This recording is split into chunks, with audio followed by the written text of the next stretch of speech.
Is it safe to say that this will bring in more liquidity, more capital, and could be very beneficial for the price of Bitcoin as we head into 2025? Yeah, so honestly, right now, I would say this is probably these options are probably part of the reason that we were sent to new all-time highs in Bitcoin.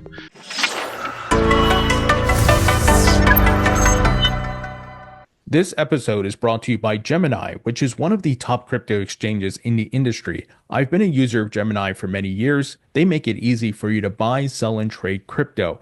Gemini has a lot of unique features. They have a fully functional app, a credit card. They include staking on their platform, and they also have a stablecoin called Gemini Dollar, which is USD backed. And Gemini is certified, regulated, and licensed. They are available in 70 plus countries. And if you sign up using my code or link, which will be in the description, you can get $15 in Bitcoin when you trade your first $100. So if you'd like to learn more about Gemini, visit the link in the description. Welcome into the Thinking Crypto podcast. I'm your host, Tony Edward, and my guest today is James Seyffart, who is an ETF research analyst at Bloomberg Intelligence. James, good to see you. Yeah, good to see you, Tony. Happy to be back. James, lots to talk about. The options trading for ETFs, Bitcoin ETFs, have gone live. Yesterday, BlackRock went live, and today, I believe Grayscale, Bitwise, and some others are going live. What is your initial take on how these things have been trading so far?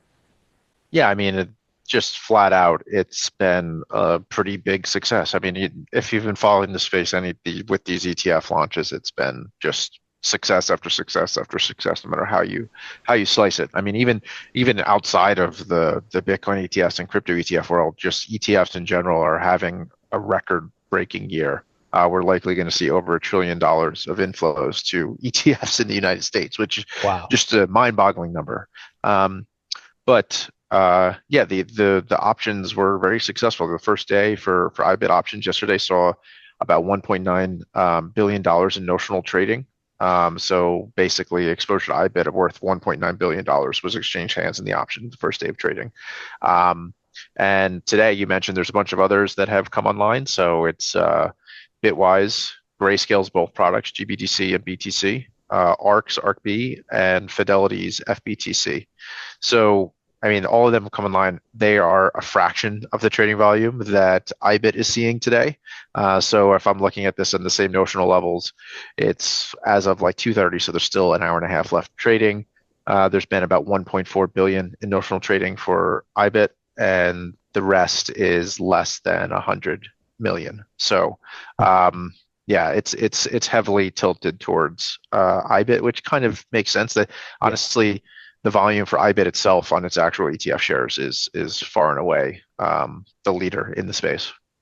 James, for those who may not understand the options market and the trading and so forth, why is this beneficial? What does it bring to Bitcoin or the ETFs? Yeah, I mean, really what it does is it increases the liquidity profile of the underlying products and the Bitcoin ETFs specifically. But at the end of the day, it also allows for more targeted types exposures, more long shot calls, if you will. What we've seen in the trading so far, this is happening today, and it happened yesterday on IBIT's first day. A lot of the trading and interest in these options is heavily tilted towards out of the money call options. So out of the money means like, so if it's a call option, it's above the current price. So if we're looking at IBIT, for example, it's currently trading around $53 a share. Almost all of the call options and all of the even options contracts in general are for strike prices above that $53 level. So there's even numbers. One of the more traded strike prices in this instance was the $100 strike price, which is equivalent to like a $175,000, $180,000 Bitcoin. Wow. So there's a lot of people just taking long shots, which tells me a lot of this is more retail than necessarily institutional demand going on here. It's not a lot of like hedging the risk and doing different things like that. It's a lot of basically people gambling and taking long shots and betting on the upside of Bitcoin and these Bitcoin ETFs. So is it safe to say that this will bring in more liquidity, more capital, and could be very beneficial for the price of Bitcoin as we head into 2025? Yeah, so honestly, right now, I would say this is probably these options are probably part of the reason that were sent to new all-time highs in Bitcoin. Particularly, as I mentioned, with the way that the things were skewed. Like just to put some numbers out there, one of the ways that you look at this usually is a put-call ratio. And usually, if you have a put-call ratio of one, that means you have an equal number of puts traded and an equal number of calls traded. In this case, the put-call ratio is right around 0.22. So basically, more than 4.4 times the amount of trading is happening in call options than it is in put options. So that's way more heavily tilted towards the bullish side. Yeah, so that's definitely the case. I would say I think short term this is probably increasing vol. It's helping to drive prices up at this time. Mm, It could do the opposite as well if we see like mm, the ratio go way over one and more tilted towards puts. But I think over the long term, these options are likely to decrease the volatility of the space because there's going to be a lot mm, more people that can, hedge their risk. They can sell covered calls, so they can sell calls above the price and earn income. But then you're giving up some of your upside. So there's going to be like ways and other that institutions can, create products, structure products, other ETFs. The problem is these ETFs, they were approved. So this approval process was rather convoluted. I mean, I've talked to you about like the ETF process, and for ETFs, there was two avenues. You needed corporate finance, a division in the SEC, and you needed division of trading markets, and they both needed to approve it. For these, you have to go through the SEC Division of Trading Markets, that same 19B4 process. Then you also need approval from the CFTC and sign off from the OCC to list these things. So that process just got completed. They listed this week. But part of the approval process from the SEC is they had a 25,000 position limit. So essentially, you can't own more than 25,000 contracts as an individual or an entity, what have you. mm, So what that does is, one, that's very abnormal, particularly for products as liquid as these are. But the SEC is worried about manipulation of the underlying price of Bitcoin through these options. They don't want that to happen. But mm, 25,000 is the lowest limit they have. The vast majority of ETFs, some with way lower volume than IBIT, for example, have 200,000, 250,000, 250 contract position limits. So we're talking very low limits. I'm expecting those will go up. But those limits likely mean that we're not going to see too many like ETF products based on these options launched, because they're not going to, once they get to a certain size, they're not going to be able to go through those position limits. The benefit of those position limits, though, is the likes of the other products you're talking about, the ones that launched today, the ones that are not IBIT, so your Fidelity, your Grayscale products, your ARC products, your Bitwise products. If you hit those position limits, you can just go to another product and the mm, position limits restarts again. So it's 25,000 contracts per product. So theoretically, it could help drive like a little better competition. But right. if today's any indication, I talked to you about the numbers. I mean, it's heavily skewed. All the trading yet is still, it's in that 0.22 put call ratio. It's still towards calls, and it's all still very heavily tilted towards IBITS trading. Mm. And I'm assuming that we will probably see options for the Ethereum ETFs probably in 2025. Are you hearing anybody talking about it, or it's too early? I wrote about it today, Oh. actually.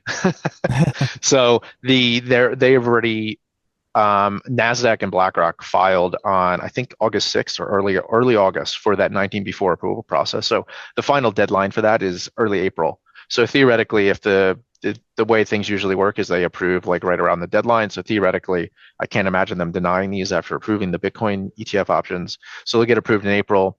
I don't know what the indication will be. So the SEC technically approved these Bitcoin ETF options back in September, and we didn't get CFTC approval until this week. So mid November, mid to late November. So I don't know if it'll take as long. So theoretically, the SEC approves in April, and if you're following the same guideline, it could be another couple months. May, June, before these things actually list. But theoretically, maybe they'll just move quicker because they've already done it now and they know how they're going to handle things. But only time will tell. But yeah, Ethereum ETF options are likely to come live in 2025. And honestly, I don't think that even there's a lot of things in this space that were impacted by the election. That is not one of them. That's something that was going to happen no matter what. Yeah, absolutely. Now, as far as other Bitcoin ETF products, obviously we got the options trading. I've been hearing different types of things that exist in the TradFi market might be on the horizon in 2025. Are there any like top three that you think may happen in 2025? Yeah, I mean, it depends. So I talked about like the position limits issue. Like, so if you wanted to do a lot of like derivatives based type products, like covered calls, they're going to be like Grayscale has filed for that. There's been a few other filings that are focused on that. There's some out there that do it, but they use like the Bitcoin futures ETF options and different things, and it's just not as efficient. Also, one of the hottest areas in ETFs right now, or they're basically structured product ETFs, so defined outcome ETFs, buffer ETFs. The broader category would be defined outcome ETFs, where you can like, sell an option above a certain price and buy options below, and offsetting prices. And what you end up is like this defined outcome. So like I'm only going to get up to potentially, 15% return over this given time period, typically 1 year, but I'm also going to guarantee that I'm not going to lose more than 10%, or if I have some sort of buffer on the downside, so I don't go down completely. So you're basically giving an upside for some downside protection. I think there are a lot of people that might like to do that, particularly in the space. A lot of things you hear from people is, well, I think the volatility is a feature, not a bug in many cases, particularly for the Bitcoin ETFs. There are plenty of people who aren't going to touch this because of how volatile it is, and offering products like that could be beneficial. But those products now are use things called flex options, which are just more customizable. They're not exchange listed specifically, and flex options aren't allowed on these ETFs yet. So I think that will happen potentially in 2025. And then you can see a very diverse range of different products. But what else? Oh, there's so Hashdex, for example, has a filing out there to hold Bitcoin and Ethereum in an ETF wrapper. That should be coming due. I'm assuming the SEC will approve that. I don't know. Grayscale's their GDLC, which is their large cap index trust. They want to do the same thing they did with GBTC and ETH, convert that to an ETF. So they filed for that. And BitW has their Crypto 10 index, which operates the same way as a trust, essentially with discounts and premiums potentially. They've also filed. So those are things that theoretically could get approved. I don't know exactly what's going to happen there, but those are 19B4s that have been filed. I'm not sure what are some of the other products you were thinking that you're hearing about might come through, and I'll tell you what I think the odds are. I remember speaking to, I think it was Nate Geraci at the ETF store, and he was talking about, is it in kind or something? Oh, yes. Okay. Yeah. So right now, there's a few things. One that I think will happen in 2025 that's not specific to just the Bitcoin ETFs, but that's I think is more important is allowing staking in the ETFs. Right now, you cannot stake the Ethereum in these ETFs. I think under a new SEC admin, particularly one that is all indications now will be a lot friendlier to crypto, they'll allow those ETFs to stake. And I think that's the biggest detriment to garnering assets, because if you want exposure to Ethereum and you can get it via a product that either allows staking or you can get it directly and stake yourself, like you're giving up a yield by putting it into an ETF and you're paying somebody else to hold it. So it's kind of a hard sell. The main people who would use it are people who either can't hold Ethereum directly, or they have like an IRA or a 401k or something, and that they rolled over that isn't a tax advantage account, and they can only buy it on a broker, so that you might do it that way. So there's a lot of issues with the demand side of Ethereum ETF, so they've perked up recently. And the other one that's not allowed right now is in kind. So basically, the way that ETFs work is you can always, at the end of the day, theoretically exchange the underlying for the shares of the ETF and exchange the shares of the ETF for the underlying. Bitcoin and Ethereum ETFs are only operating on a cash create and redeem basis, which means Yeah. you can't actually put in Ethereum or Bitcoin and get back the shares, or vice versa. I can't turn over the shares as an AP or a market maker and get back the underlying. That was something that it's from what I understand and from my research is what Caroline Crenshaw's doing. She basically, if we're going to approve these ETFs back in December, she was like, we're not going to allow in-kind create redemption. She was worried about market manipulation, KYC, AML rules, a whole bunch of different things. I think a more friendly SEC administration will allow those things to go through. So speaking of a more friendly SEC administration, we got a pro-crypto president coming in, President Trump, or President-elect Trump. We have the most pro-crypto Congress ever coming into office. Trump said he's going to put somebody who as chair who's tech neutral or at least maybe pro-crypto. Today we got news that he's getting ready to figure out who's going to be leading the crypto role at the White House. So do you see altcoin ETFs like Solana and XRP, some of which have been filed, and even these index ETFs, which include Bitcoin in the top 10 altcoins, to get approved in 2025? Yeah, so I remains to be seen on timelines. I think if it does happen, it will probably be much later in the year. Mm. So right now, if you look at the precedent that we used to get that was set under Jay Clayton, who was the chair before Gensler, and mainly under Gensler, they kept saying they wanted a regulated market of significant size that they can surveil for market manipulation. In the case of Bitcoin and Ethereum, that market was CME futures contracts. There is nothing like that for these other products. So if they are going to follow that same precedent, it's unlikely that even those products, Sol, Ripple, XRP, Litecoin, even there's been an HBAR, Hedera network filing. There's been a whole bunch of them. Theoretically, they're not going to get approved. The problem is that's just a precedent that's been set, and it's not like written down in the law anywhere. It's been kind of like there's a lot of things in the space, particularly the SEC, but really just in general that are like carve out specific requirements they've set up for this industry, right? So it's possible that they could say that's not the precedent anymore and come up with new rules saying like this is what's required, and then we'll get a better understanding of what actually could theoretically be put in ETF wrapper. The other problem is like two of the ones you mentioned, Sol and XRP.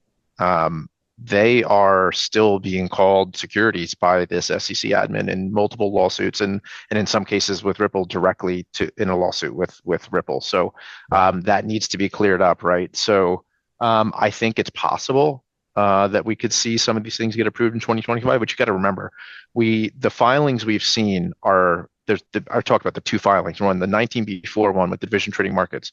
That's the one that starts the clock. And that's the one where there's a deadline. That's when things need to happen. The other filing, the S1s or the prospectuses that go through Division of Corporate Finance, doesn't have that deadline. And that's what all these altcoin filings are. The 19B4s that were filed initially have been withdrawn. So there's no clock that started yet. And that clock would be like 260, 240 days. So even if they file now, it's going to be like a long ways into 2025 before they theoretically could even get approved. That said, again, that's kind of precedent, but that's precedent that's been around forever that they actually wait for the full time. But theoretically, they could approve after 45 days after filing if they really wanted to completely break precedent. But yeah, there's a lot of things up in the air right now. The other problem is like we don't know who's going to be the SEC chair. Right. And it takes time. Like I don't know that this is going to be the first thing that he's going to do when he gets into office on January 21st or 20th, right?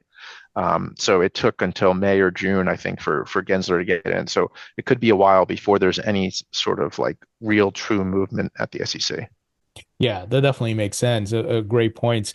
Question, and you may have addressed this, but does the index, what Bitwise is doing or Grayscale, do you think the futures aspect that the top 10, Cardano doesn't have futures, XRP, Solana, whatever, that would prevent that index basket ETF from being approved? Yeah, so I can make two arguments on this. Like I could argue both sides, right? So one argument would be like the vast majority of these assets in both of those products, GDLC and the BitW conversion, it's like almost like 80+% or 90% is in Bitcoin and Ethereum, and those are already approved. So you can make the argument that as long as like it stays below a certain percentage, many cases, a lot of the things that the SEC has set up is like 80% is like this threshold level. So you can't call yourself a growth stock fund if you're holding like it has to be at least 80% in this. So that's the way things a lot of times work. So you could easily make the argument that, yeah, these things might not be allowed as a standalone, but theoretically they're a smaller portion of the product. That said, it doesn't really matter if I wanted to be hardlined about the rules. I'm not going to allow, like if it was Gensler, I don't think there's any shot that these things would get through. So I could see both sides. So, but those deadlines are they've already followed those 19B4, so we'll have some deadlines on those, and they're actually going to happen at some point in 2025. They'll either be approved or denied. Whereas the other, standalone, Sol, Ripple, what have you, Cardano, any sort of filing like that, there has been no 19B4 filed, so there is no deadlines. Yeah, that definitely makes sense. Well, to say the least, 2025 is going to be very interesting with this new chair and what Trump is looking to do. It's going to be, I think, a really good time for the market. But I know, like you outlined clearly, there's a lot of steps that have to happen for these things to get approved. Yeah, I mean, you should be relatively optimistic on these things happening. It's really kind of more a matter of when, not if, at this point, particularly under this admin. It just, I don't know how, no one can know how fast things are going to move. And I'm sure we'll get some more indications in the coming month or two, and we'll be able to have like more firm timelines on some of this. But right now it's not really very firm. Yeah. James, thank you so much for the insights. Appreciate the knowledge, my friend. Thank you for joining me. Yeah, happy to do it. Thanks for having me, Tony.